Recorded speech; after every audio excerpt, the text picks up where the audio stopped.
ওকে ওকে ওকে ভাই বলতে থাক। আপনারা জানেন বাংলাদেশ জাতীয়তাবাদী দল বিএনপির নেতাকর্মী, এর অঙ্গ সংগঠন নেতাকর্মী দীর্ঘ 16 বছর এক অক্লান্ত পরিশ্রম এবং শেখ হাসিনার ফ্যাসিবাদী শাসনের কষাঘাতে জর্জরিত হয়েছে। কেউ জোরপূর্বক গুমের শিকার হয়েছে, কেউ বিচার বহির্ভূত হত্যার শিকার হয়েছে, কেউ অসংখ্য মিথ্যা মামলা নিয়ে কারাগারে জীবন কাটাতে হয়েছে। হাজার হাজার লাখ লাখ নেতাকর্মী, ভাই আপনারা একটু চুপ করেন প্লিজ, হাজার হাজার নেতাকর্মী তাদের এই 16 বছরের অধিকাংশ দিন কারাগারেই কাটাতে হয়েছে। নীলফামারী এমন একটি জেলা, যে জেলায় আন্দোলন সংগ্রাম করতে গিয়ে অসংখ্য নেতাকর্মী বিচার বহির্ভূত হত্যার ক্রস ফায়ারের শিকার হয়েছে। নীলফামারীর একজন মন্ত্রী যার নেপথ্য নায়ক ছিলেন, তিনি কে আপনারা নিশ্চয়ই জানেন। তার নির্দেশে মদদে গোটা নীলফামারী জেলাটাকেই একটা রক্তাক্ত প্রান্তরে পরিণত করা হয়েছিল। সেই জেলার একজন প্রধান নেতা, জাতীয়তাবাদী শক্তির প্রকৌশলী তুহিন, পুরো নামটা কি, শাহরিন ইসলাম তুহিন, 16 বছর দেশের বাইরে থাকতে হয়েছে। তার বিরুদ্ধে অসংখ্য মিথ্যা মামলা দিয়ে নানাভাবে জর্জরিত করার চেষ্টা করা হয়েছে। বন্ধুরা, প্রবাসে থাকা অবস্থায় তার প্রিয়তমা স্ত্রী পৃথিবী থেকে চলে গেছেন। এই অবর্ণনীয় নিপীড়ন, নির্যাতন, মানসিক নির্যাতনে তুহিনের মতো আরো অসংখ্য নেতাকর্মী, স্বয়ং এই দলের প্রধান প্রেরণার উৎসস্থল, সাহস বীরত্বের প্রতীক দেশনেত্রী বেগম খালেদা জিয়া, তাকেও তার সন্তানকে হারাতে হয়েছে। এইভাবেই দিন রাত্রি কাটাতে হয়েছে আমাদের। শেখ হাসিনা এমন এক রাজত্ব চেয়েছিলেন যেখানে কেউ যাতে টু শব্দ করতে না পারে। এই কারণেই বেগম খালেদা জিয়াকে বন্দী করা হয়েছে। বিএনপির ভারপ্রাপ্ত চেয়ারম্যানের নামে মিথ্যা মামলা এবং একের পর এক সাজা দেওয়া হয়েছে। লাখ লাখ নেতাকর্মীর নামে মিথ্যা মামলা দেওয়া হয়েছে। বন্ধুরা আমার, কারণ একটাই, আপনারা দেখেছেন 2-1 দিনে 40,000 কোটি টাকার আওয়ামী লীগের ঘনিষ্ঠ ব্যবসায়ী, তাদের ঘনিষ্ঠ রাজনৈতিক নেতা, তাদের সম্পত্তি পাওয়া গেছে 5-6টা দেশে। 40,000, একটা এনবিআর এর তদন্ত রিপোর্টের মধ্যে পাওয়া গেছে। তাহলে আরো যে কত লক্ষ কোটি টাকা পাচার করেছে। কথিত আছে 28 লক্ষ কোটি টাকা এই শেখ হাসিনার 15.5 বছর 16 বছরে পাচার করা হয়েছে।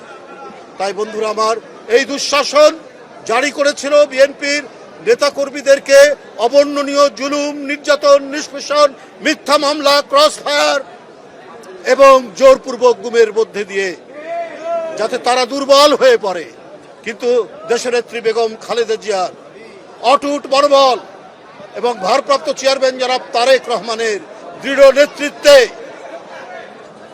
বাংলাদেশের জাতীয়তাবাদী দল এক অটুট বন্ধনে ঐক্যবদ্ধ থেকেছে, আমাদের কোনোভাবেই বিচ্যুত করতে পারেনি। বন্ধুরা আমার, এখন নানা কায়দায় দোসররা ঘাপটি মেরে বিভিন্ন জায়গায় অবস্থান করে দেশের ভিতরে নাশকতার চেষ্টা করছেন। তাদেরকে আবার মিলিটারি ট্রেনিং দেওয়ানোর ব্যবস্থা হচ্ছে। আপনারা দেখেছেন একজন গ্রেপ্তার হয়েছেন এই অভিযোগে। তাহলে তারা আরো কত কাজ করছেন, কত ধরনের কাজ করছেন তারা। নির্বাচন, সবাই চায় যে আগামী ফেব্রুয়ারি মাসে যে নির্বাচন হবে রোজার আগে, সেটা অবাধ সুষ্ঠু নির্বাচন হবে। কিন্তু আওয়ামী লীগের আমলে 16,399 জন প্রাইমারি স্কুলের শিক্ষক নেওয়া হয়েছে। এর মধ্যে 55 থেকে 60% হচ্ছে আওয়ামী লীগের খাস, তাদের দলীয় লোকজন। এরা যদি পোলিং এজেন্ট হয় পোলিং অফিসার হয়, প্রিজাইডিং অফিসার হয়, তাহলে কি অবাধ সুষ্ঠু নির্বাচন হবে? এরা তো গায়ের জোরে, এরা কোনো মেধার প্রতিযোগিতা না করে একমাত্র তাদের ক্রাইটেরিয়া ছিল উত্তীর্ণ হওয়ার, চাকরি পাওয়ার। সে ছাত্রলীগ করে কিনা, সে যুবলীগ করে কিনা, সে আওয়ামী লীগ করে কিনা, এইভাবেই তারা প্রশাসন সাজিয়েছিল। তাই বন্ধুরা আমার, এগুলোকে প্রশাসন থেকে ক্লিন করতে হবে।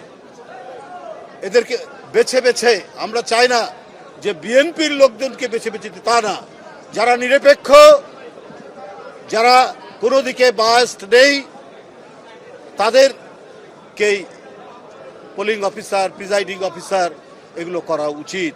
কারণ এই 15-16 বছরে প্রশাসন ছিল না, পুলিশ প্রশাসন ছিল না, এগুলো সব ছিল আওয়ামী লীগের ক্যাডার বাহিনী।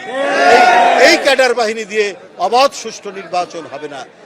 আমাদের দৃঢ় বিশ্বাস নির্বাচন কমিশনের প্রতি, তারা এইসব বিষয়ে মনোযোগ দিয়ে যাতে অবাধ সুষ্ঠু নির্বাচন, যাতে ভোটাররা ভোট কেন্দ্রে গিয়ে তাদের পছন্দসই ব্যক্তিকে ভোট দিতে পারে, সেই কাজটি তারা করবেন।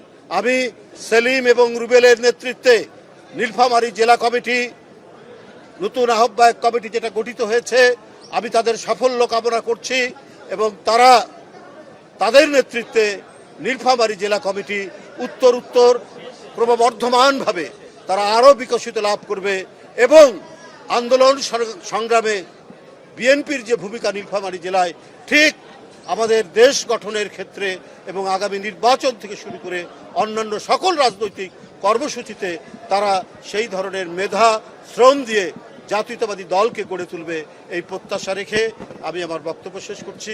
আমি 15 বছর পর দেশে ফিরে এসেছেন শাহরিন ইসলাম তুহিন, প্রকৌশলী। আমি তাকে অনেক ছোটবেলা থেকে চিনি, কারণ তারা রাজশাহী ইউনিভার্সিটির ক্যাম্পাসেই অনেকটা বড় হয়ে উঠেছে। অত্যন্ত সজ্জন এবং মেধাবী একজন প্রকৌশলী।